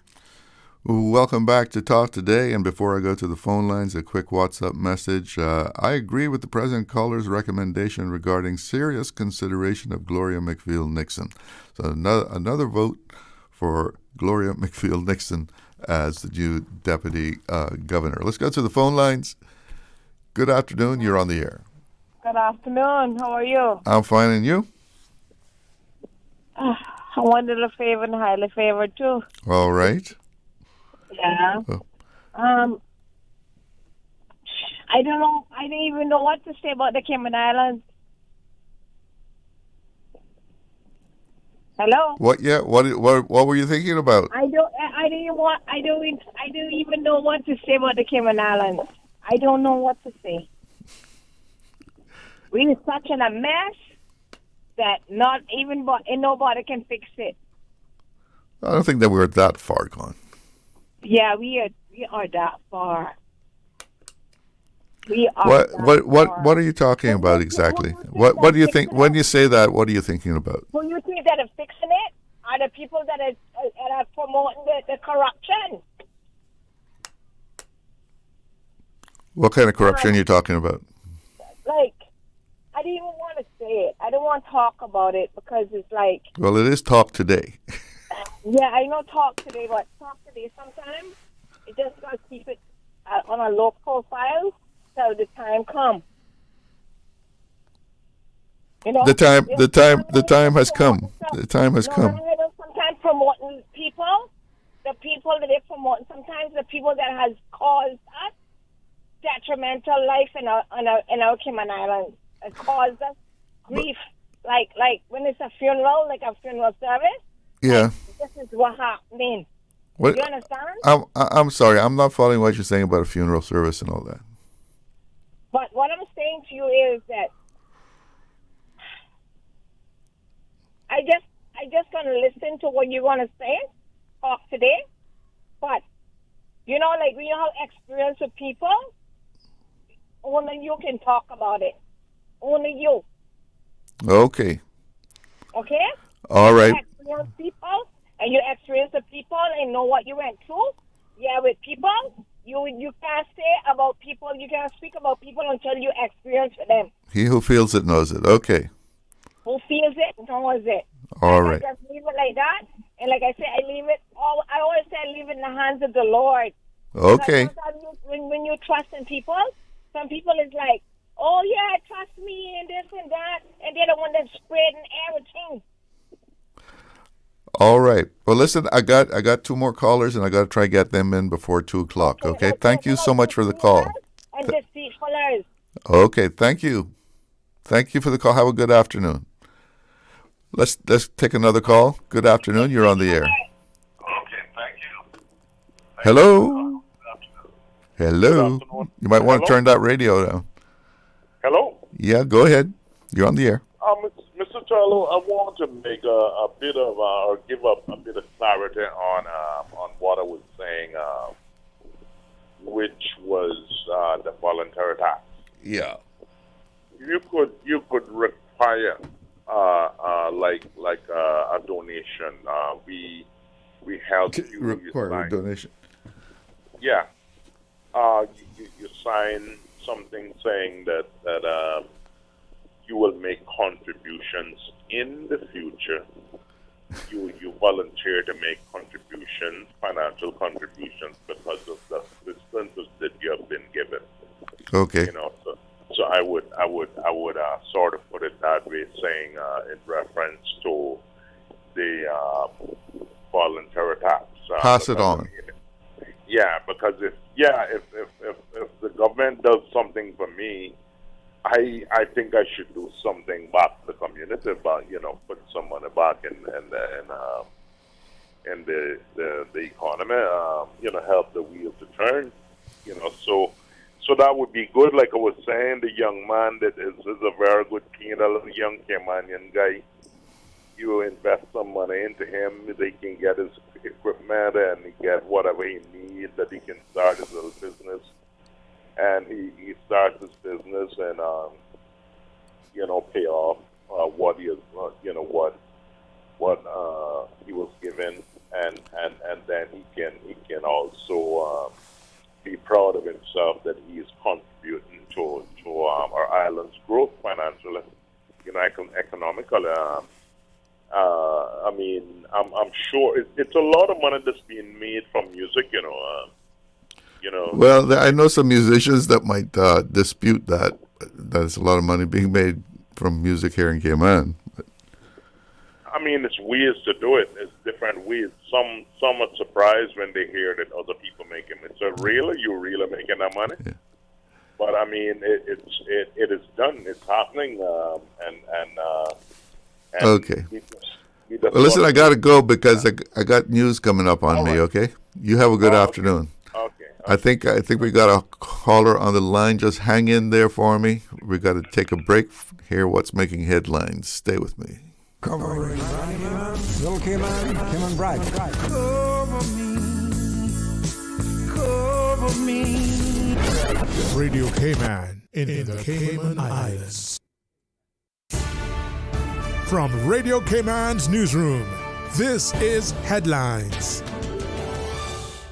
The Headline News is brought to you by Kirk Market. I'm April Cummings with your latest headlines. The Cayman Islands saw nearly 700 traffic tickets, 21 DUI arrests, and more than 300 crashes, with hotspots on the Esterly-Tibbetts Highway and near the A.L. Thompson roundabout. Police warn that speeding, impaired, and distracted driving remain problems and are urging drivers to get their paperwork in order as another round of Operation Clyro traffic enforcement is coming in September. In regional headlines, Belize reports no new cases of measles since June. This is according to the Pan American Health Organization. However, PAHO is warning that measles cases are rising sharply across the Americas, with outbreaks linked to low vaccination coverage.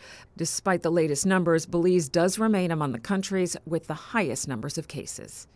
In Grenada, government figures show a significant decline in revenue and grants during the first half of this year, down EC $112.6 million from the same period last year.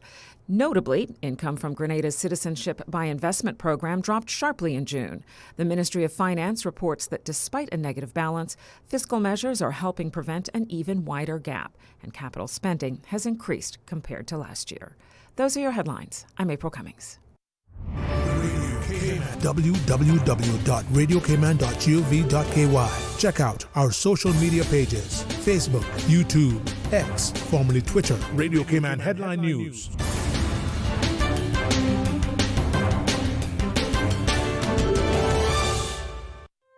Looking for fresh, healthy food that's full of flavor? Then you've got to visit Kirk Market. Our dishes are made with fresh, high-quality ingredients. Enjoy vibrant mixed greens or satisfying pasta salads. Or try one of our delicious grill options like blackened chicken, spicy beef steak, or grilled salmon. Looking for something light and flavorful? We've got sushi rolls and poke bowls prepared daily.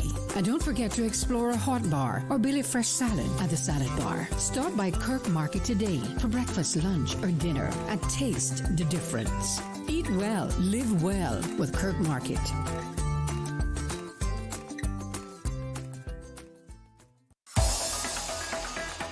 Radio Cayman's Talk Today.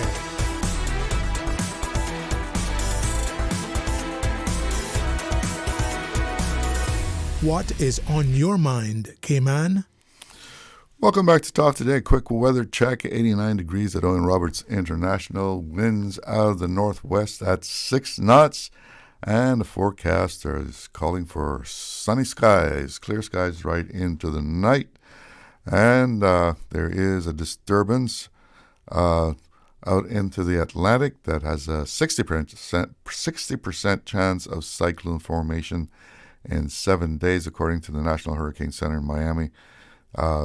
That is going to follow generally the path that Hurricane Erin has taken, and Erin is strengthening. So let's just keep an eye on that, make sure we're aware of what's happening with that disturbance. Hopefully it will not be coming into the Caribbean. We have someone on the line. Good afternoon, you're on the air. Hello, are you there? Good afternoon. Yes. Hey, Mr. Glidden, good afternoon. Hi, how are you? I'm doing good. I must say it's good that you retain your sense of humor. I was listening to you with the previous caller before the last caller. Yeah. And it's always good for a bit of humor. But, oh my gosh, I forgot what it was. Oh, guess who was on the talk show this morning? Remember I called in last week about the UCCI and the legal secretary program. Right. I don't know if they heard the call, but Mr. Smith was on. Dr. Smith was on this morning. And of course, I was glad to hear that other people had been reaching out to the University College, interested in the program, and also the guest host, Ms. Pitcairn, I think her pronunciation was reading messages, and other people had been reaching out to try to get that question answered from him also. So I was able to get that addressed even before anyone was anyone came on your show. So I thought I'd fill you in there. I know you're probably. So what are they putting that course back in? Well, he didn't give any indication that they will do, but he has offered to have me contact him so we can have a little discussion. So that's very encouraging. But obviously, like I said, they are aware that it's in demand, but they hadn't been making any progress on it. It sounds like. Focusing on other areas, which is all good, because every subject matter has a place. But this you have to have thing, a demand for a course in order to offer it. Yeah. Well, he admitted that they do have a demand. They've had a number of people reaching out, and so that is positive. But I will certainly be reaching out to him and seeing if I can offer anything in terms of support for them to bring it back, because he acknowledged, and the guest host acknowledged, that it is something that would play a good part in Caymanian people being able to avail themselves of that again, and accrediting. I wouldn't use the word accrediting themselves, but to give themselves some documentation, lack of a better word at this time.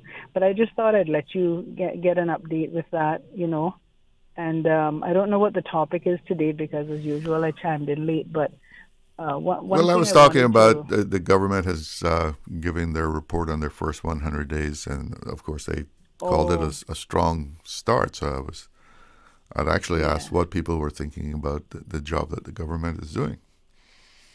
Okay. Well, you're not asking me, but I'm going to tell you. I think so far, I'm asking you. They're doing a pretty good job, and as far as I can tell, I wasn't able to make it into town because coincidentally I twisted my ankle on Friday evening. Sorry to hear that. I was not able to make it into town, but from what I see, I think they're doing a pretty good job so far. They're making a lot of strides for their short tenure in there already. I mean, they're obligating to some of their campaign promises very, very fast. And, I am glad to see that happening. And I think it will only continue to progress. And, I think they'll meet what they intend to say, what they intend to do. One thing I wanted to see addressed is the importation of these Honda Fits. I don't know if you remember years ago when we had to put a block. I guess I can call it a block when they halted importation of these hatchback Hondas. You remember when they had those mini? People were bringing those hatchback Hondas. I can't recall it. Yeah, they banned those. Ago. Yes, because especially our young men were souping them up for speed and so forth, and they were getting in accidents, and I think we may have lost a few young lives in those vehicles also. And so this Honda Fit situation reminds me of that, because we want to provide an affordable means of transportation for both locals and visitors and so forth. They really don't have any body in terms of protection if someone gets in an accident in those vehicles, and they don't have any safety features. Majority of them don't have any safety features. But wasn't the problem with them with the airbag? There was some recall. I don't remember what it is. There was a recall for the airbag, which they issued the VIN numbers for the cars that were recalled. And I think you could go in and actually get it fixed for free. Get it fixed, yes. And then there was some other recalls too, because I know a friend who had one, and she got her situation sorted out. But I know someone with one, and they went to check on theirs, and they were good. Yeah. So I don't know. I don't think it's all fits that are considered, a hazard. But what I'm thinking about in terms of they are built in terms of they don't. I'm just going to use the word cushion. They don't have any body to them if there's an accident. So like crumpled areas and stuff. Yes, areas that crumple and absorb the shock. Right. Well, I've heard that, but that's something that I've heard about more than the fit. That a lot of these cars that they call the deportees, that they after so many years, Japan sends them. You can't use them. You got to get them out of the country, and they call them deportees. That a lot of those cars, they don't have the same safety standards as the cars, even though the same model, same name, that are sold in the U.S. That these deportees don't have the same safety features. Right. So it may be more than just the fits that you need to look at. Yeah, well, because I don't know if we actually have any requirements as such as a lot of the safety standards that you would have in the States. Safety, yeah. But I agree with you on that there could be other vehicles. I think it's just the size and the form of the vehicle, how they're formed in terms of they have this little, hatchback, and then they're so small, and they have other brands that are kind of built similar too. But for some reason, these fits everybody's just going, bazonkers driving these fits, and then they're the ones that's primarily crashing, and they don't have. My daughter calls it the national car of the Cayman Islands, the Fit. Well, yeah, that's what the young people are calling it. Yes, she's right. That's so true. We have other vehicles like Toyotas and Nissans that are, the little Nissan Versas and stuff like that are relatively small, but they're not built in the same shape as the Honda Fit. Well, you can build a safe small car. That is possible. You just have to put the right things in there. And, but other countries don't have the same kind of standards that they have in the U.S. for car safety. Yeah. And I don't think that we have any established standards either, so that you can go ahead and import those things. Yeah. Yeah, I think hopefully the government is going to look at something in that, because people will say, oh, the government can't do everything, but it is the government's responsibility, and I say that very loosely, that it is the government's responsibility to protect its people in that regard, and so that includes, making sure, like they did, the last administration did, I think it was under Mr. Panton, when they implemented that we can't bring in vehicles from Japan at a certain, past 7 years or something. Well, I think that's from any place. That's from any place. Yeah. Okay, I didn't realize. I thought it was just from Japan, but that was a really sensible step to take, So we need to implement other procedures, because it might come across as expensive, but and then there's insurance that are killing people, and a lot of people are driving around with insurance, because some insurance, I understand, don't even want to securely insure to the benefits of what they could insure when they get these Honda Fits. So, well, a lot of young people can't even get insurance. Yeah. I think you have to be, I believe, 25, or I think in some cases 21. But it's like if you're under 21 and you're driving, the car has to be in your parents' name or something like that. They will not even look at a young person, as far as car insurance. They have to be tagged on to a parent. But you're allowed to drive, so I don't really know if you're allowed to drive when you're 18 years old, 17 years old. You should be able to get insurance. Yeah. Well, it just is at a more higher cost, But I just thought I'd vent that little idea there, because I do believe it's time that we start looking at how to curb this, because of course we know a lot of people speed, and speed is a result of most of the accidents. But I've seen some accidents where and I'm sure law enforcement knows this, and the government knows this, that had it been a different type of car, when we've seen statistics show that most of the accidents that are happening and that are also proving fatal recently have been in Honda Fit. So, when is it time to start looking at, okay, well, what can we do to remedy this, to help protect our people, or I'm sure that there's so many of them out there because of the sheer number of them. There are going to be a lot of them, a higher number of them involved in accidents also because, the more you got out there on the road, then the more chances of them being involved. But thank you for the call. I have to take a break.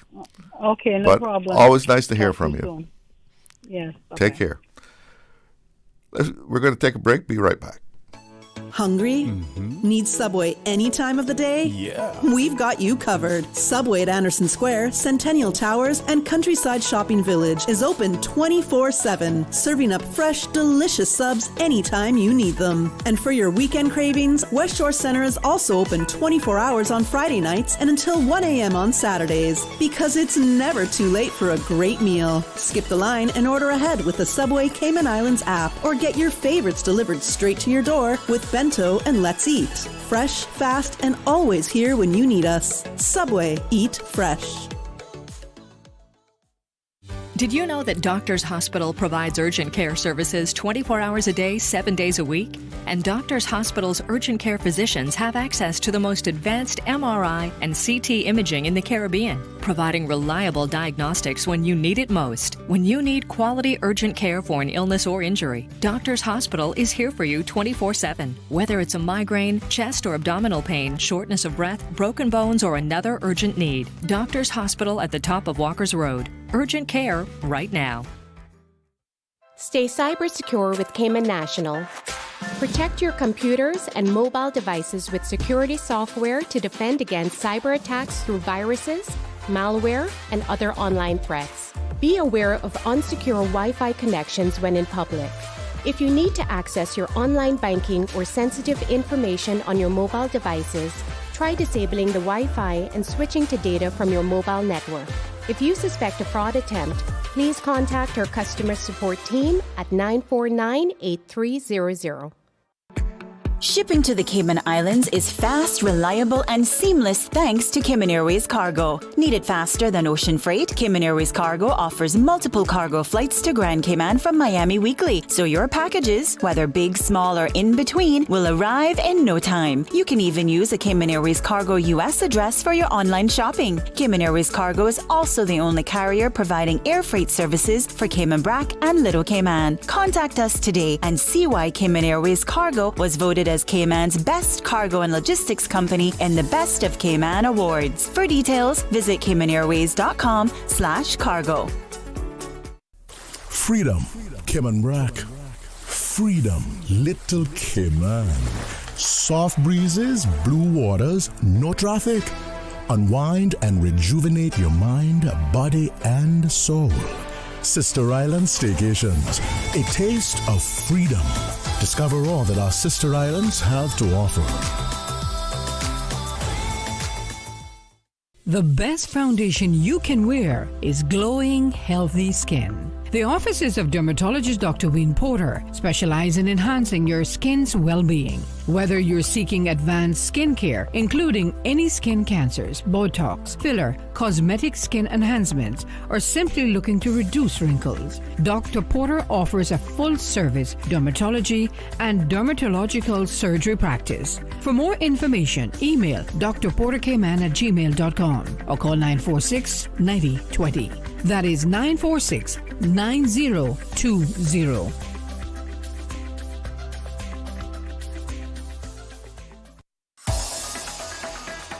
Radio Cayman's Talk Today.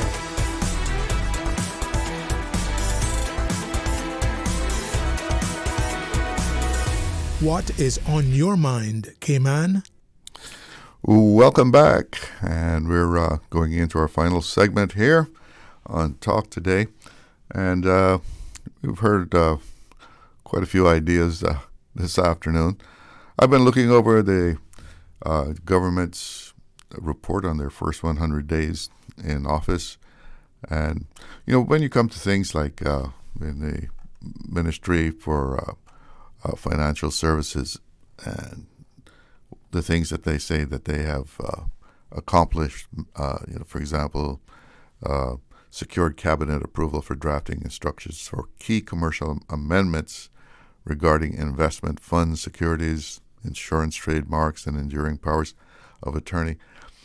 A lot of people see that stuff as having nothing to do with them.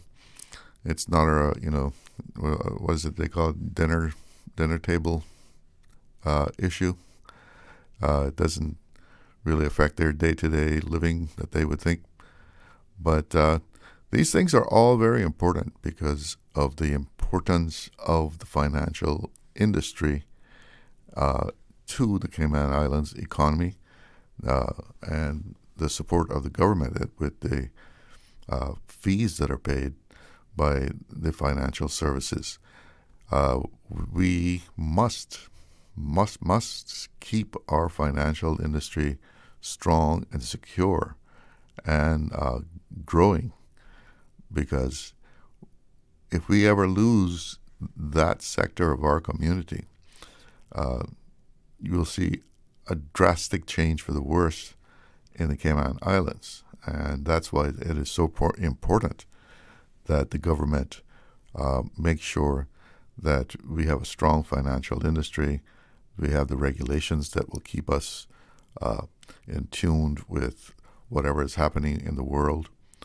Let's take a look at the Ministry of Tourism and Trade and Development. They're featured accomplishments in the first 100 days commenced development of the National Cruise Tourism Strategy, announced direct flights from Toronto and Ottawa with Porter Airlines adding 521 seats weekly, started a trade development framework. And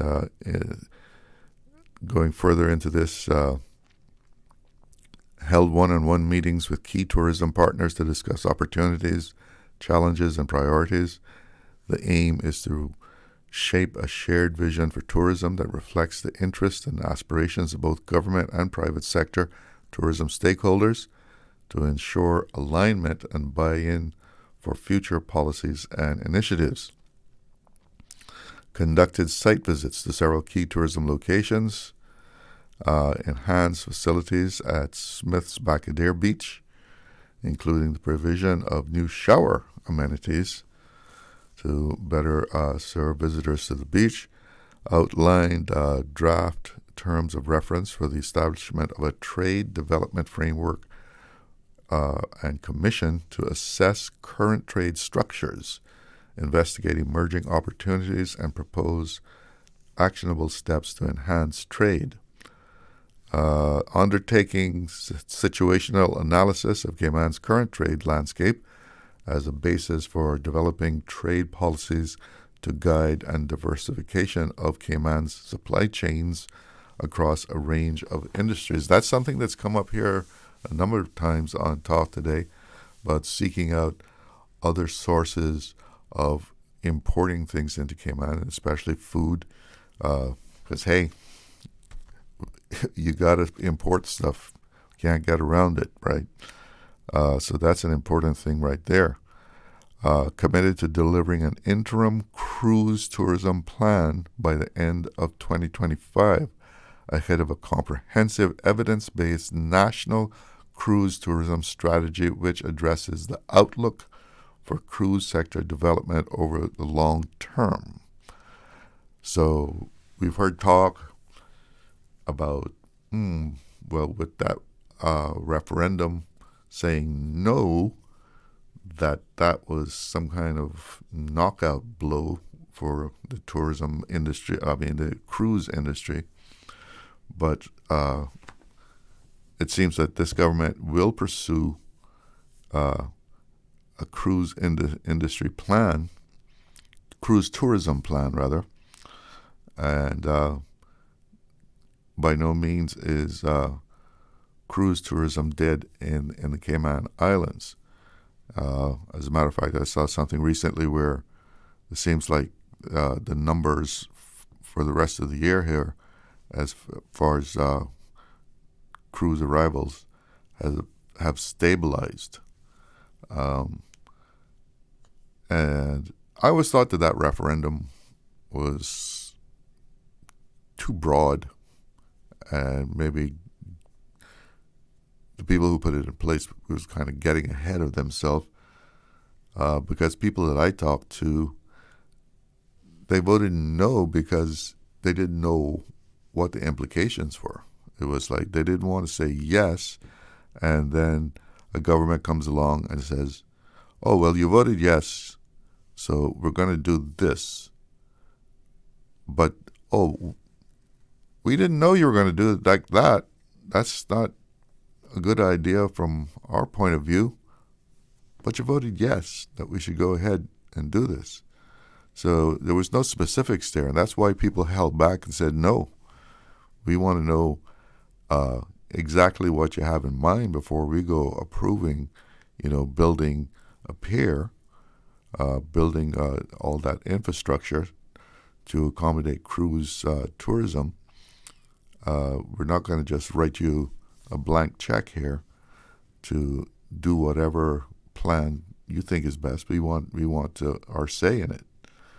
And I think that's why most people voted no, because you really didn't know what you were voting for, And it's like once you give the approval, we should be building a dock. Okay.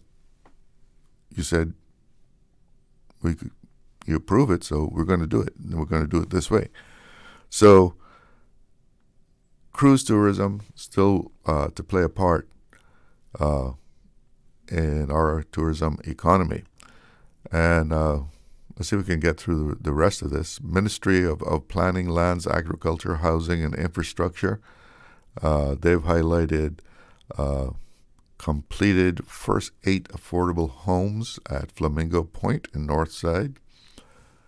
Updated the building code to 2021 version, effective the third quarter of 2025. We're in that now. And fully in January 2026. Opened Cayman's first government egg facility to support training and food security. So I guess the government's not actually into supplying eggs, but it's a place where people who would like to do that can train and learn how to do it properly. Still with that, ministry approved drafting instructions for development of the Animals Act, implemented Phase 2 of the Georgetown Revitalization Initiative, a multi-year government project designed to bring life and vibrancy back to Cayman's capital. Do you like what's happening downtown? The new look of downtown Georgetown? Or as they used to say, beautiful downtown Georgetown. Launched the Red Pole Cattle Breeding Initiative, aimed at transforming Cayman's livestock industry by improving local cattle genetics and reliance on imported beef. Approved drafting instructions to review the Development and Planning Act and regulations with an aim to streamline the planning and building control approval process. I'm sure a lot of people will look forward to that. Launched Phase 2 of the National Road Safety Campaign, incorporating partnerships to improve cycle safety and urging compliance with e-bike and e-scooter laws, focused efforts on promoting responsible driving behaviors and reducing dangerous practices on the road. Commenced construction of a brand new dock at the East End Heritage Beach. Approved the Registered Land Amendment Act, Mortgages and Foreclosures. This bill aims to streamline the provision that impacts charges on land. Approved drafting instructions to create legislation supporting the long-term Cayman Islands submarine cable modernization track. And let me see if I can get... well, I don't think so. I'm not even going to try because its time is running out on me. So... those are some of the things that the government says that they've accomplished during their first 100 days in office. And I guess they've been busy, and will continue to be. It's 2:30. That means it's done for me. Thanks for joining me. Have a great afternoon. I'm Charles Glidden. Talk Today is brought to you by Subway, open 24 hours in Countryside, Anderson Square in Georgetown, and Centennial Towers in West Bay. And by the Ministry of District Administration. Explore your history, explore your land, explore your sister islands. And Cayman Airways. Call them on 949-2311 to book your nonstop flights to Los Angeles and Panama. And Doctors Hospital. Peace of mind is important when life happens. Doctors Hospital, always there for you. Call 949-6066.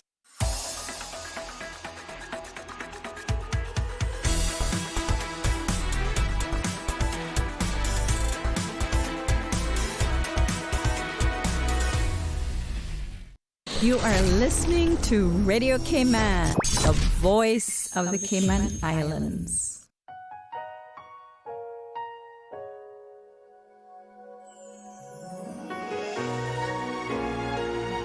.30 on the sound of Radio Cayman 89.9. A very good afternoon to you.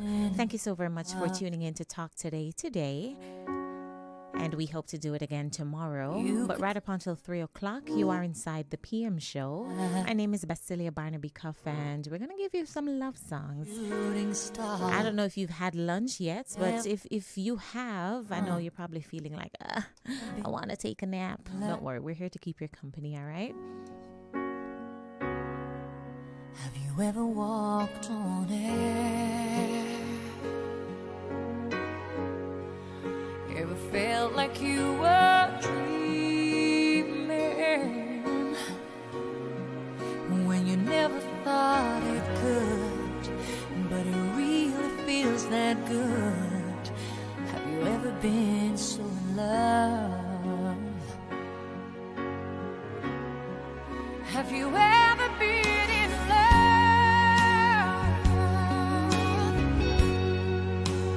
You could touch the